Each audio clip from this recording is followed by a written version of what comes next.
the aftermath of the shooting of the gangster Chris Kaba, the Home Secretary has said that she will introduce a presumption of anonymity for firearms officers facing criminal proceedings following police shootings, up until the point at which they are convicted. Let's talk to a former firearms officer, police officer, Tony Long. Tony, morning.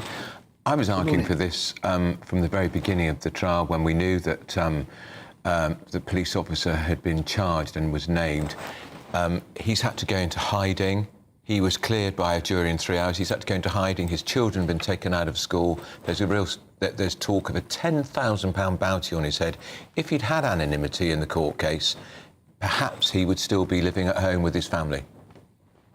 No, absolutely. And this is about Martin, not about me, but my own personal experience is that my name first surfaced in the press in 1987 after I was involved in a shooting. And here we are now in 2004, and I still have CCTV cameras on my address. I still have an alarm system direct to Scotland Yard. And I bump into people in the street that recognise me and say, most recently, you're Tony Long, aren't you? Yeah, you killed my best mate from school. You know, however many years later that is. And so, I mean, Martin's quite fortunate insofar as the judge did at least make an order that his photo wasn't to be taken, and he was given access to getting in and out of court without being seen. But nevertheless, his name is out there. And as you said, you know, there is some intelligence to suggest that there is people specifically looking to harm him or his family. And it's the family that I really feel sorry for. They're the ones that are the most vulnerable in all of this. And Tony, look, the judge may have made an order about his photograph, but it was the idiot judge who allowed his name to be published in the first place. And it doesn't take social media very long to find out who and where he is and to put that picture online. Well, no, and absolutely. And I think that the biggest irony that no one else seems to have picked up on is that, of course, while Martin was waiting for trial, there was a trial that would have involved Chris Kaba had he been alive. And we've all seen the footage of him opening fire in an incredibly crowded dance hall and then chasing the suspect out into the street to try and shoot him. But because he was mentioned in it, the judge for that trial allowed every single defendant, not just mention of Kaba. I mean, he could have simply been given a code to refer to him as a witness, but there was absolutely no need for any of the other defendants to be granted anonymity, but they all were. And out of the 5 people or so that appeared in court as co-defendants, those that were convicted were obviously named, quite rightly so, but those that were part of the process, that were part of the 6-7 gang that weren't convicted, were able to walk free from court without a blemish on their name, without anyone ever knowing that they had been defendants in that trial. Now, you know, why wasn't that same privilege allowed to a serving police officer that had, yes, taken life, but had done so in the protection of his colleagues and the public? Tony, you were charged and tried for murder, weren't you, in 2013 as a firearms officer? Yeah. What was it like emotionally for you to go through that process? I know it was many years ago now, but you're the person who's walked most closely in the shoes of this most recent police officer. What kind of toll did it take on you emotionally and your family? Well, I think the family was the most important bit. I mean, I've been, like a lot of men, quite selfish in my career. You know, I was enjoying myself doing exciting stuff and working with a group of men and women that, you know, it was just a pleasure to go to work with every day and doing stuff that, you know, movies are made of. I mean, it was brilliant. But I didn't really realise, you know, the toll that had on my family and on my relationships. I'm divorced, but then so are a lot of coppers. But when I actually went to trial and I looked up after having been given my not guilty plea and saw my wife, you know, with her head in her hands, shaking uncontrollably, and my son, who's in the Royal Marines, you know, and has done multiple tours of Afghanistan, crying, you know, it kind of hits home to you.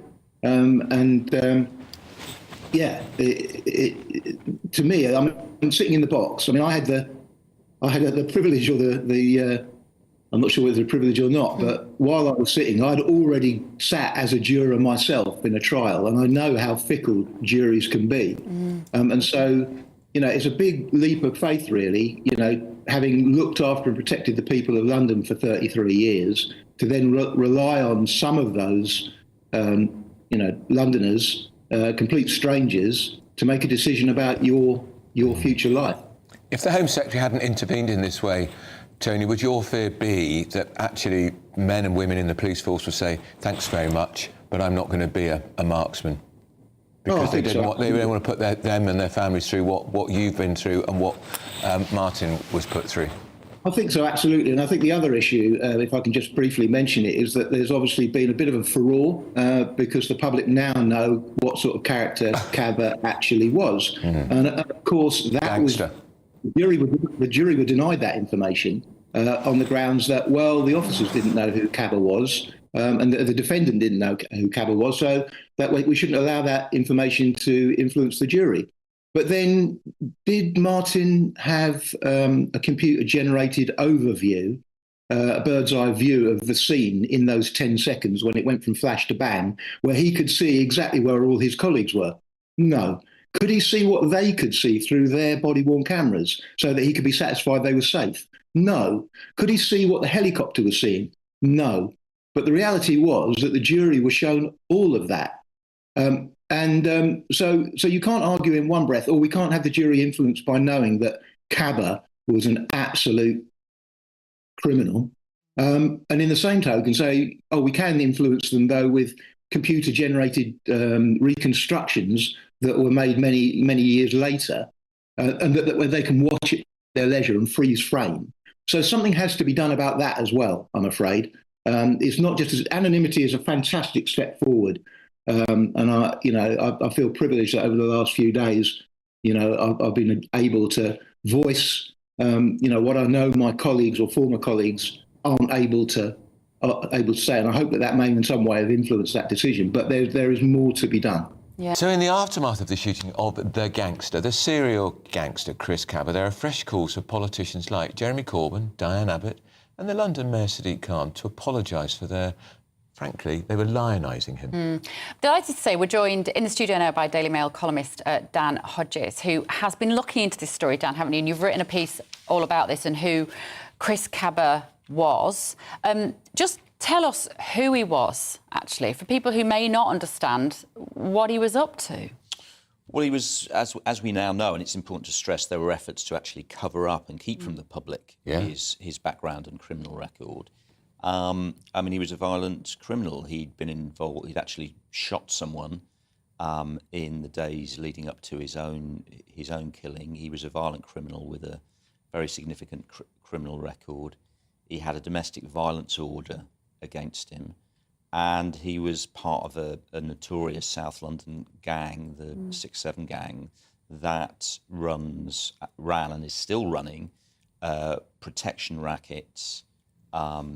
Targeting and intimidating the local community in South London that Chris Kaba's defenders are now saying should be rising up in his name. And I find it inexplicable the way that senior political leaders and senior community leaders are continuing to lionise this individual and try and turn him into a martyr, given now we know exactly who he is and what he was doing. And I suspect, Dan, some of them were hoping these reporting restrictions weren't lifted because the judge lifted the reporting restrictions. You and I knew what this bloke was already. We were very privileged. And I suspect they'd have carried on knowing all this because they'd got their agenda and they were sticking to it. Nasty racist police, black people have no chance against the police. No, absolutely. And obviously this has become a political campaign now. And the campaigners were very well aware that if this information came out, it would completely change perceptions of the case and the incident. What I can't understand, though, I mean, you said obviously, you and I are in a privileged position.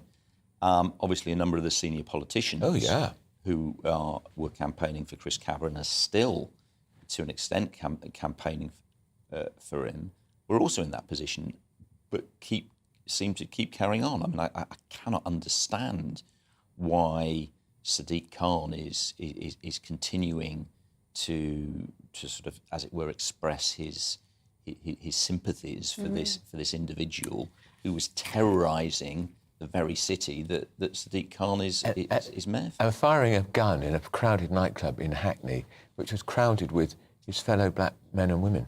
Yeah, that's the point. It's the black community Yeah. that were being targeted by this guy. They were the people who, as you say, were the victims of his violent crime, were the victims of his firearms crime, and were victims of him and his gang's extortion. And as I said, to hold this guy up and sort of lionize him and beatify him is, to me, incomprehensible. Racism clearly exists. It does exist in this country. I think it exists against everybody of different races. You know, human beings are tribal, and the problems have not gone away. But what I find really disturbing, Dan, at times like this, is why there are so few inspirational black people, particularly, I would say, black men, why so few of them will come out and say, this man does not represent us.